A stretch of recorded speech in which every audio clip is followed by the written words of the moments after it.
योग दर्शन के सैद्धांतिक सत्र का आज 52 भाग है। पहले आपने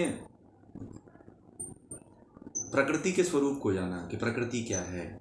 आज जीवात्मा का स्वरूप क्या है उसके बारे में पढ़ेंगे। जीवात्मा, योग में जीवात्मा का स्वरूप क्या है। गीता में तो आप सभी लोग जानते हैं कि गीता में बताया है कि इसको न आग जला सकती है, न पानी गला सकता है, यानी इस तमाम तरह के, न सूख सकती है। ये जीवात्मा के स्वरूप को बहुत अच्छी तरह से आप गीता में, भगवत गीता में आप लोगों ने पढ़ा है, जाना है, समझा भी होगा। योग में जीवात्मा का स्वरूप क्या है महर्षि पतंजलि बताते हैं। प्रकृति के स्वरूप को तो उन्होंने बता दिया, प्रकृति क्या होती है प्रकृति को बता दिया। ईश्वर को बता दिया कि ईश्वर का स्वरूप क्या होता है, उसको भी बता दिया। प्रकृति का स्वरूप क्या होता है उसको भी बता दिया। अब जो है, जो तीसरा पदार्थ है वो जीवात्मा है। तो जीवात्मा का स्वरूप क्या है वो 20वें सूत्र में है। तो महर्षि पतंजलि कहते हैं कि दृष्टा दृशि मात्र शुद्धो अपि प्रत्यानुपस्यः। ये 20वां सूत्र जो है जीवात्मा का स्वरूप है। कभी आपसे पूछा जाए, बताया जाए, कोई पूछता है या जानने की दृष्टि से भी, तो जो 20वां सूत्र है वो जीवात्मा का स्वरूप है। तो इसको जानिए, इसको समझिए। तो इसके अर्थ को हम जानेंगे कि इसका शब्दार्थ क्या है, इनके शब्दों का, सूत्र के शब्दों का शब्दार्थ क्या है। तो पहले आया है दृष्टा। दृष्टा का मतलब होता है, दृष्टा मतलब माने देखने वाला, देखने वाला चेतन तत्व। चेतन तत्व मतलब जीवात्मा। दृष्टा मतलब क्या होता है, देखने वाला। कौन देखता है,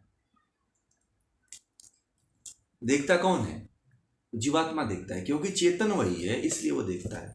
बाकी में किसी में और में चेतना नहीं है, जीवात्मा में, देखने वाले में ही चेतना है। प्रकृति में चेतना नहीं है, प्रकृति जड़ है।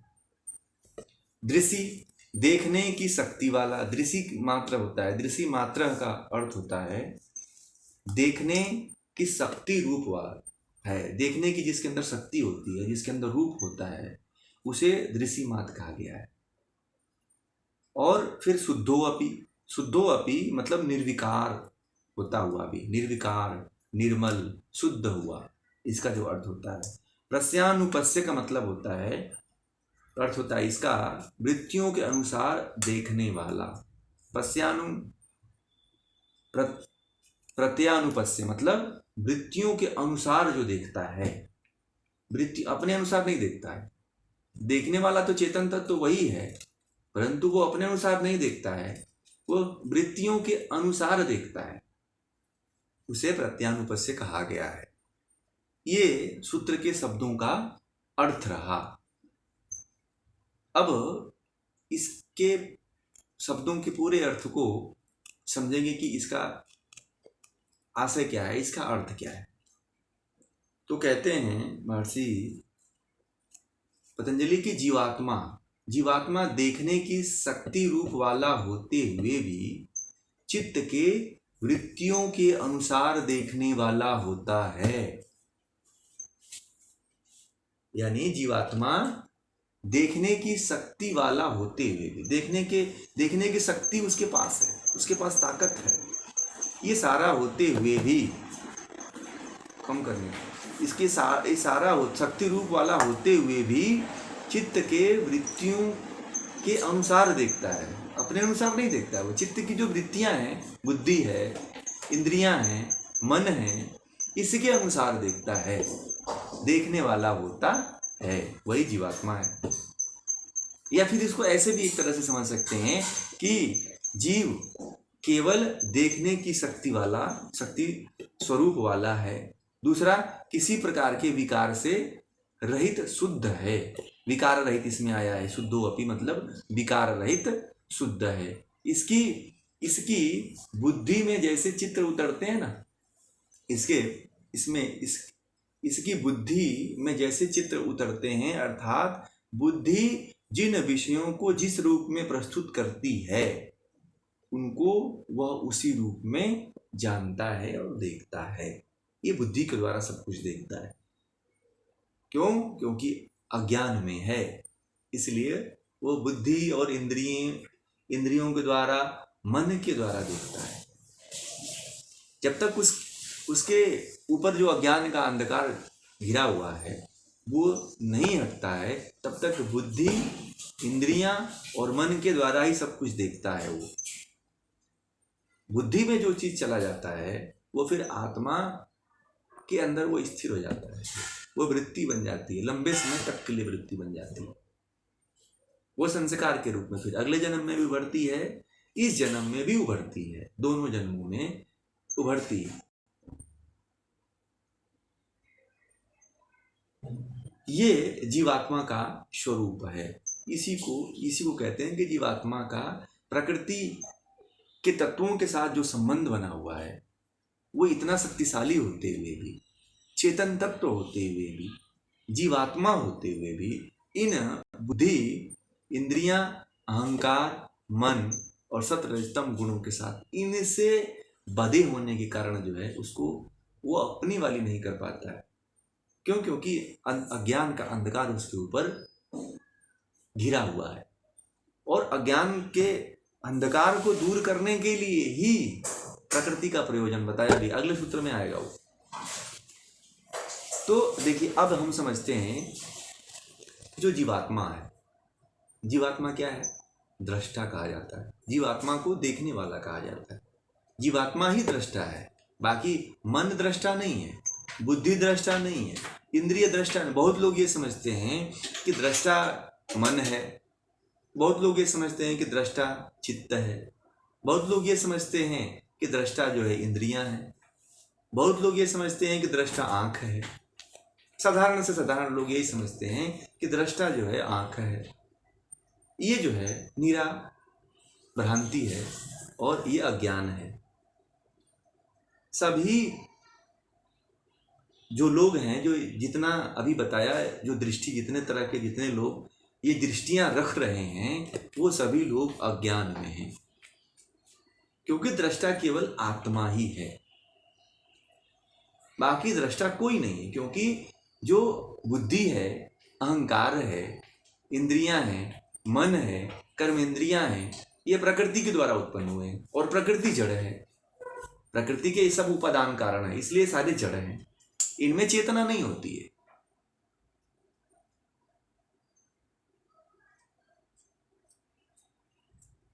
और बुद्धि जो है, अब देखिए, जो है बुद्धि के अनुसार अनुभव करती है, और बुद्धि किसके अनुसार अनुभव करती है?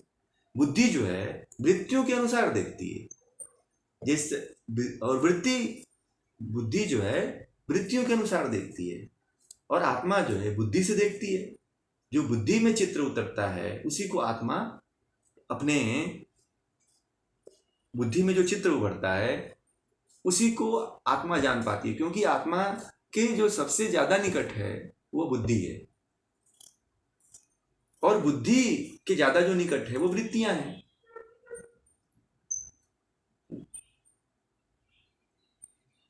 इसीलिए जो है बुद्धि जो होता है वो वृत्तियों के अनुसार देखता है। वृत्तियां आपने पढ़ चुके हैं कि कितने तरह की वृत्तियां हैं, क्लिष्ट और अक्लिष्ट प्रकार की हैं, प्रमाण, विपर्य, विकल्प, निद्रा, स्मृति। तो इतने जो 5 प्रकार की वृत्तियां हैं, इन वृत्तियों के माध्यम से वो देखता है। और वृत्तियां किससे देखती हैं? इंद्रियों के माध्यम से। इंद्रियां हैं, इंद्रियों के विषय हैं, और वो मन है। मन इन इंद्रियों के विषयों के साथ संलग्न होकर के सभी संसार के सभी दर्शन को करवाता है। उसमें गलत दर्शन करवाता है, अच्छा भी दर्शन करवाता है। अगर आपका अज्ञान अगर दूर हो गया, आपको ज्ञान प्राप्त हो गया, विद्या प्राप्त हो गई, तो फिर आप अच्छे चीज को, अच्छे सात्विक पदार्थों को देख करके आप मोक्ष की तरफ भी जा सकते हैं, और जो नकारात्मक पदार्थ हैं उनको देख करके उनमें लिप्त होकर के इंद्रियों के माध्यम से फिर आप इस भोग में लिप्त हो सकते हैं। क्योंकि जो प्रकृति का जो प्रयोजन बताया गया है वो भोग और अपवर्ग के लिए है, और ये सारा प्रयोजन जो है ईश्वर ने आत्मा की मुक्ति के लिए ही बनाया है। प्रकृति का जो मुख्य प्रयोजन है वो भोग के लिए नहीं है, वो सात्विक भोग के लिए नहीं है। तामसिक जो भोग हम भोगते हैं वो अपने मन से भोगते हैं। बाकी ईश्वर ने जो प्रकृति का जो मुख्य प्रयोजन बनाया है, इसको पृथ्वी पे संसार का जो निर्माण होता है, इतने बड़े संसार का जो निर्माण होता है, वो आत्मा को मुक्त करने के लिए ही होता है। और हम जो मनुष्य होता है, जो व्यक्ति होता है, वो क्या करता है? वो इंद्रियों के सुख भोग को ही अपना जीवन मान लेता है। फिर वृत्तियां आ जाती हैं। वृत्तियां फिर जन्म जन्मांतरों तक मनुष्य को फंसा के रखती हैं। जन्म जन्मांतरों तक उसको कर्मों के फल और कर्माशय का फल उसको मिलता रहता है और वो उसमें फंसता रहता है।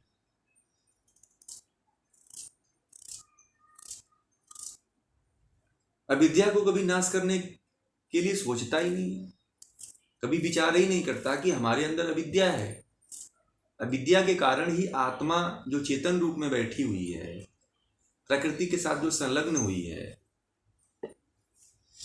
इसको उससे हटाना है, इससे इसको दूर करना है। और जब तक आप इसको जानते, जब तक आप ये नहीं जानते हैं कि आत्मा चेतन है, प्रकृति जड़ है, तब तक आप इसमें लिप्त रहोगे। आत्मा इन इंद्रियों के साथ लिप्त रहेगी, इन बुद्धि के साथ लिप्त रहेगी, अहंकार के साथ लिप्त होकर के जो भी कर्म होता है उसे अपना कर्म मान करके, उसे अपना स्वभाव मान करके, उसे अपना गुण मान करके, प्रकृति को ही अपना स्वरूप मान करके जन्म जन्मांतरों तक ऐसे ही जन्म लेती रहेगी और मरती रहेगी। ये क्रम यथावत चलता रहेगा। ये क्रम जो है मिटने वाला नहीं। मरना एक क्रम है, इस शरीर से प्राण निकलना, इस शरीर से आत्मा का चले जाना एक क्रम है। मृत्यु नहीं इसको कहते हैं।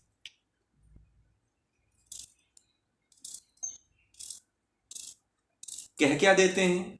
शरीर से जब आत्मा निकल जाती है तो जन की भाषा में, लोगों की भाषा में उसको ये कहा जाता है कि इसकी मृत्यु हो गई।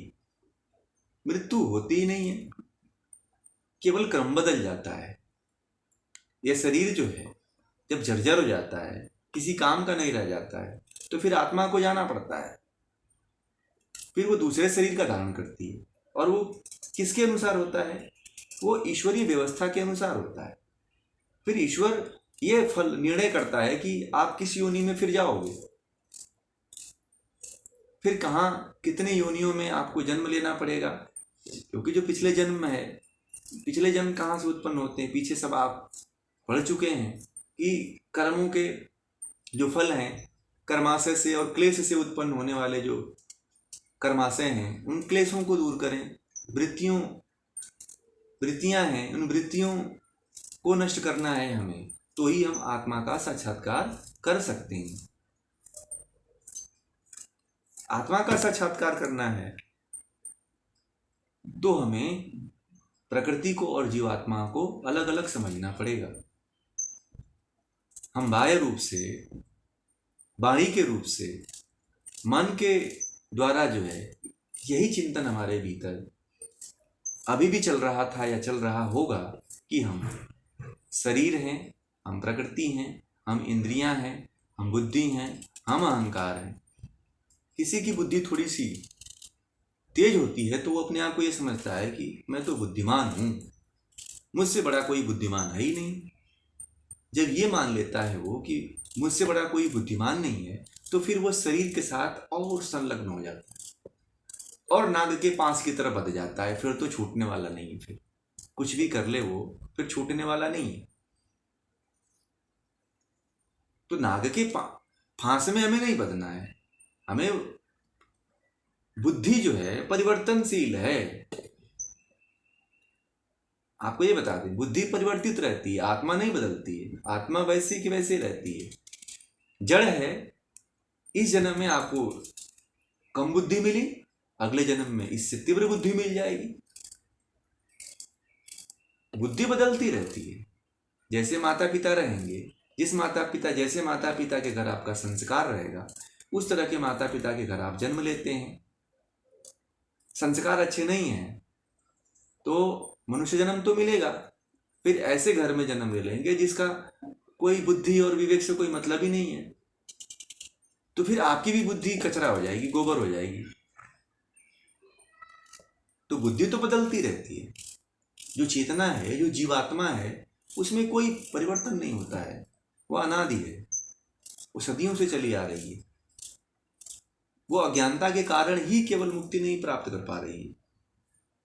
उसका विद्या, उसका जो जीव है वो कर्मों का फल भोग ले, कर्मों का कर्माशय को दग्ध बीज कर ले, कर्मों के फल को दग्ध बीज करके मोक्ष में चला जाए, तो फिर वो फंसेगा ही नहीं। फिर वो अविद्या का उसका नाश हो जाता है और उसको कैवल्य की प्राप्ति हो जाती है। तो जीवात्मा ये जो बुद्धि है और जो जीव है, ये दोनों जो है अलग अलग हैं। और जो ये जान लेता है कि बुद्धि अहंकार, सतरजतम, इंद्रियां, ये सब अलग हैं। जीवात्मा से इनका कोई लेन देन नहीं है। जीवात्मा अपने आप में पूर्ण शक्तिशाली है, बलशाली है, वो अपने आप में चेतन तत्व है। और चेतना उसका तभी जागता है, उसके अंदर की शक्ति तभी जागती है जब हम वृत्तियों को और क्लेशों को नष्ट कर देते हैं। विषयों में हम जब तक लिप्त रहते हैं तभी तक ये बना रहता है। ये भी है। आपको एक चीज और बता दूं कि जो जीवात्मा होता है, बुद्धि के द्वारा कभी भी कोई कार्य होता है, कितना भी बड़ा से बड़ा, छोटा से छोटा कार्य होता है, बुद्धि के द्वारा अगर होता है तो उसको जीवात्मा जरूर ग्रहण करता है। आपको ये बता दूं, इसी जीवात्मा तभी उसको जीवात्मा जो है तभी जान पाता है जो बुद्धि के द्वारा, बुद्धि में कोई चित्र जब तक नहीं, चित्र जब उतरता है तभी जो है जीवात्मा उसे जान पाता है। और जब जानता है, अभी जब जान जाता है तो इसका मतलब कि इस जन्म में बुद्धि दे या फिर अगले जन्म में बुद्धि दे, तभी भी उसके अंदर वो चित्र पड़ा रहता है जीवात्मा के अंदर। इसलिए जीवात्मा को कभी कभी कहते हैं कि अपरिणामी है, उसका कोई परिणाम नहीं है। प्रकृति का परिणाम है, प्रकृति में से जो बनी हुई जो उपादान बुद्धि है, इसका परिणाम निकलता है। जीवात्मा का कोई परिणाम नहीं निकलता है। बुद्धि परिवर्तनशील है, आत्मा नहीं है। आत्मा तो, इस आत्मा को कोई बदल नहीं सकता है। आत्मा जैसे है वैसे ही रहेगी, बुद्धि तो बदलती जाएगी, आपको जैसे बताया पीछे।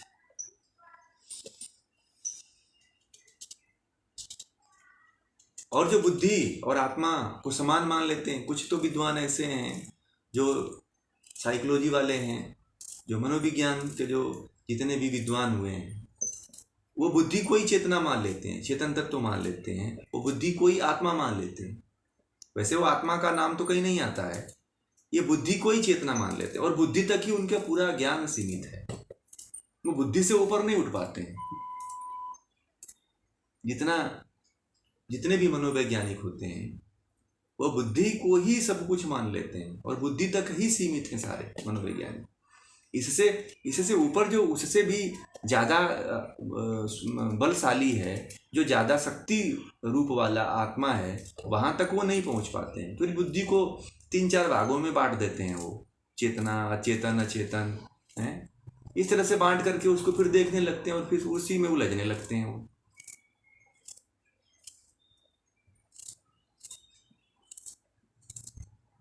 और जो आत्मा होता है, जो आत्मा है वो अज्ञानता के कारण है। बुद्धि में जो चित्र बनता है उसको एक समझता है। जो बुद्धि में चित्र बनता है उसको एक समझता है। किसके कारण? अज्ञानता के कारण।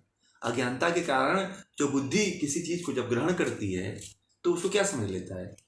आत्मा ये समझता है कि ये तो मेरे द्वारा हुआ, क्योंकि वो अज्ञान में है, इसीलिए वो समझ लेता है कि ये तो मेरा ज्ञान है। तो आत्मा बहुत ही अंधकार में है, क्योंकि प्रकृति ऐसा पास है, प्रकृति के जो तत्व हैं ऐसे पास हैं कि आत्मा को एकदम, इसीलिए कभी कभी सुना होगा आपने कि सब मोह माया है।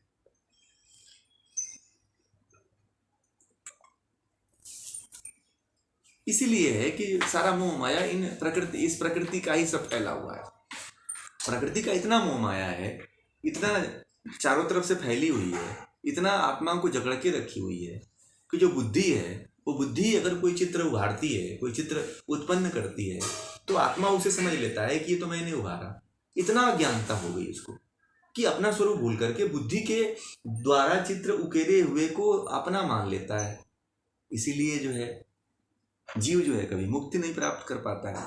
और जब अपने आप को समझ लेता है, तब उस व्यक्ति के अंदर जब काम आता है, क्रोध आता है, ईर्ष्या आता है, लोभ आता है, द्वेष आता है, मद आता है, चोरी आता है, हिंसा आता है, तो उन सबको ये जब जान लेता है कि ये तो बुद्धि, और जब बुद्धि आत्मा जब एक समझ लेता है, तो उसके अंदर जब काम, क्रोध, लोभ, मोह सब जब आता है, तो आत्मा अज्ञानता के कारण इनको क्या करता है, अपने से भिन्न नहीं समझता है। ये समझता है कि तो मेरे द्वारा आया हुआ। जब किसी को क्रोध आता है तो समझता है कि मुझे बड़ा क्रोध आ गया। वो उसके द्वारा नहीं आता है, वो उसको सोचने के कारण आता है, समझने के कारण, बुद्धि को एक समझने के कारण, बुद्धि को अपना समझने के कारण ही उसको काम, क्रोध, उसके द्वारा जो बुद्धि के द्वारा जो काम, क्रोध, लोभ, मोह, ईर्ष्या, द्वेष, जो इतने खतरनाक खतरनाक जो ये जो सारी द्वंद्व आते हैं, इन द्वंद्वों को एक समझ लेता है और एक दूसरे से लड़ जाता है। काम आता है तो काम के प्रति दौड़ लगा देता है, क्रोध आता है तो फिर किसी से लड़ जाता है, हथियार उठा लेता है। वो ये नहीं समझता है कि तो ये बुद्धि के द्वारा फेंका हुआ पासा है, ये तो जड़ पदार्थों का, मूर्खों का, एक तरह से मूर्ख व्यक्ति है। तो मूर्ख व्यक्ति के द्वारा, मूर्ख व्यक्ति के प्रोडक्ट को हम अपना प्रोडक्ट समझ रहे हैं, जड़ वस्तुओं को ही हम चेतन समझ रहे हैं। तो जो बुद्धि के द्वारा जो सारे ही चीज लाए गए हैं, काम, क्रोध, लोभ, मोह, ईर्ष्या, द्वेष, जब बुद्धि जड़ है तो हमें भी इसको जड़ मानना चाहिए। जो काम, क्रोध, लोभ, मोह, ईर्ष्या, द्वेष जो उत्पन्न हो रहा है, इसको भी हमें जड़ मानना चाहिए और हमें किसी से लड़ना नहीं चाहिए। और फिर अपने भीतर भी ये सारी चीजें नहीं आने देना चाहिए। काम को नहीं आने देना चाहिए, क्रोध को नहीं आने देना चाहिए, लोभ भी उत्पन्न नहीं। लोभ अगर उत्पन्न होता है तो लोभ बुद्धि के द्वारा उत्पन्न होता है, और बुद्धि इतना उसे विश्वास में ला देती है जीवात्मा को कि आत्मा तुरंत जो है उसको आदेश देता है कि हाँ एकदम किसी का धन है तो उसे लूट लो, फिर मजा करेंगे हम। मजा कौन करेगा? मजा बुद्धि करेगी, इंद्रियां करेंगी। आत्मा को कुछ थोड़ी मिलने वाला है, आत्मा को थोड़ी उसका लाभ मिलने वाला है। आत्मा तो दुखों में और कष्टों में ही घिरी रहेगी जन्म जन्मांतर तक। उसको अगर ज्ञान नहीं होता है तो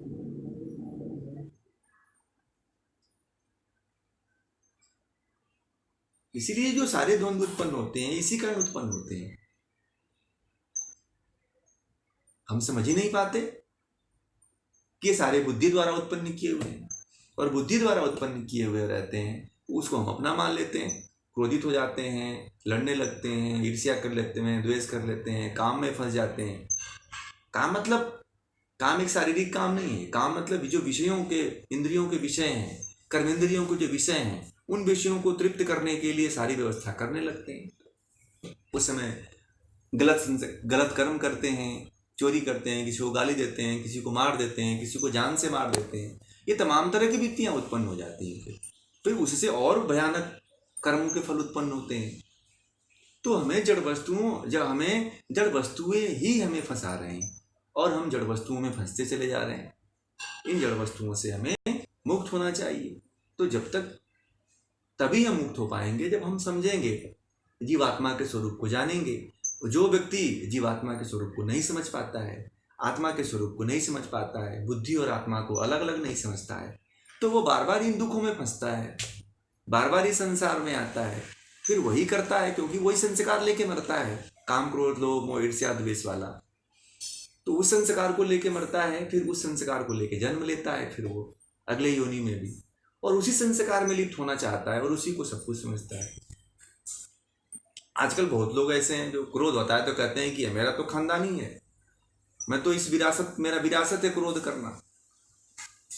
क्यों? क्योंकि उसको पता नहीं है, अज्ञानता में जी रहा है।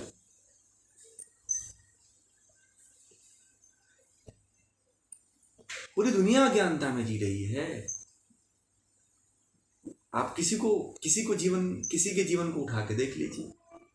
आपके आसपास कोई व्यक्ति है क्या, या कोई व्यक्ति विशेष हो, उसको देखिए इन सारी वृत्तियों में फंसा हुआ है, इससे ऊपर नहीं उठा है। उसका बड़ा कोई ऊंचा पोस्ट नहीं है संसार में, भले उसने बहुत ज्यादा ऊंचा पोस्ट प्राप्त कर लिया, परंतु वो होगा जीरो स्तर पे।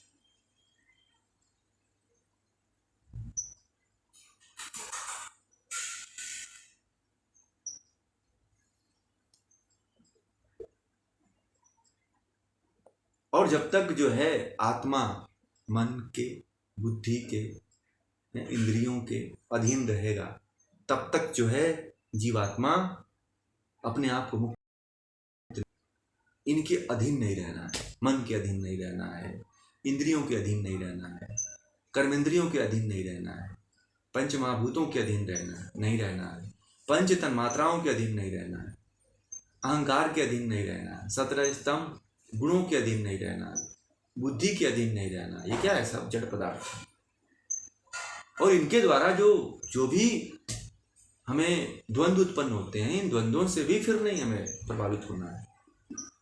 ये द्वंद्व जड़ से उत्पन्न होते हैं, तो जड़ ही हैं ये, तो फिर हमें विचलित होने की आवश्यकता ही नहीं है। आज का जो जीवात्मा का स्वरूप था, वो जीवात्मा का स्वरूप यहीं पे पूरा होता है। आप सभी लोगों का बहुत बहुत धन्यवाद, आभार। आप लोग इतनी तन्मयता के साथ इसको सुन रहे हैं, इतनी तन्मयता के साथ समझ रहे हैं, इसलिए आप सभी लोगों को बहुत बहुत धन्यवाद। नमस्ते। कोई प्रश्न हो जो न समझ में आया हो तो आप बताएं।